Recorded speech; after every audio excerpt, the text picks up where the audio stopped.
بسم اللہ الرحمن الرحیم۔ شروع اللہ کے نام سے جو بڑا مہربان اور نہایت رحم کرنے والا ہے۔ حضرت سلیمان علیہ السلام اور گمنام اللہ والے کا واقعہ۔ حضرت سلیمان علیہ السلام اللہ کے نہایت برگزیدہ بندے اور رسول تھے۔ اللہ تعالیٰ نے آپ کو بہت سے معجزات سے نوازا ہوا تھا، جس میں ہواؤں پر حکومت، سمندروں پر حکومت، انسانوں پر حکومت اور یہاں تک کہ آپ کو جنات پر بھی حکومت دی گئی تھی۔ بیان کیا گیا کہ حضرت سلیمان علیہ السلام آسمان و زمین کے درمیان ہوا میں اڑا کرتے تھے۔ چنانچہ ایک دن جب کسی گہرے سمندر میں ان کا گزر ہوا تو دریا میں ہولناک موجیں اٹھیں۔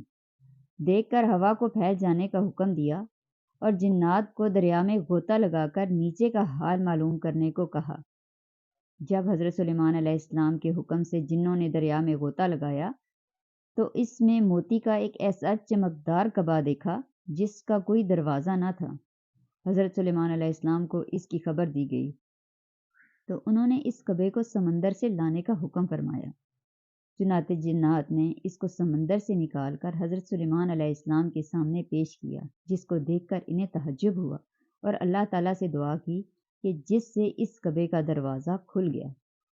تو حضرت سلیمان علیہ السلام نے دیکھا کہ اس میں ایک نوجوان اللہ تبارک تعالیٰ کے سامنے سجدے میں ہے۔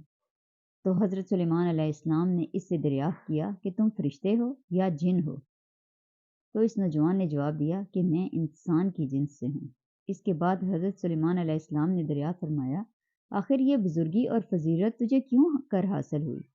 اس نوجوان نے عرض کیا کہ حضرت، مجھے یہ فضیلت والدین اور ان کے ساتھ حسن سلوک کے سبب حاصل ہوئی ہے۔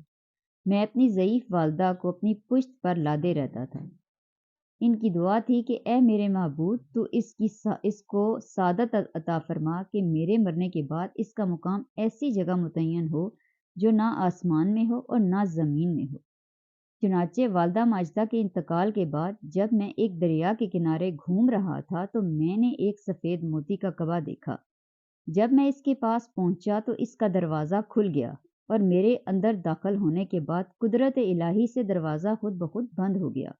مجھے نہیں معلوم کہ اب زمین میں ہوں یا آسمان میں ہوں، ہوا میں ہوں، اللہ تعالیٰ مجھے اسی طرح بس رزق عطا فرما دیتا ہے۔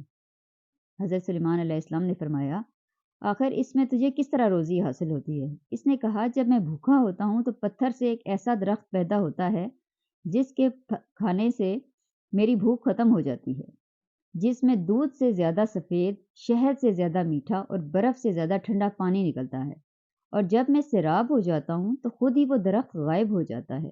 اس کے بعد حضرت سلیمان علیہ السلام نے دریافت کیا، آخر تمہیں اس کعبے میں کس طرح معلوم ہوتا ہے کہ دن ہے یا رات؟ تو اس نے جواب دیا، جناب، جب صبح طلوع ہوتی ہے تو یہ کعبہ سفید ہو جاتا ہے، اور جب غروب آفتاب کے بعد اندھیرا چھا جاتا ہے تو اس طرح میں دن اور رات کو متعین کر لیتا ہوں۔ اس کے بعد حضرت سلیمان علیہ السلام نے دعا فرمائی اور کعبہ دریا کی گہرائی کی طرف چلا گیا۔ دعا میں یاد رکھیے گا۔ ویڈیو اچھی لگی ہو تو لائک کیجیے گا، سبسکرائب کیجیے گا اور بیل آئیکن پریس کیجیے گا تاکہ آپ کو میری نئی ویڈیو کی نوٹیفیکیشنز ملتی رہا کریں۔ جزاک اللہ۔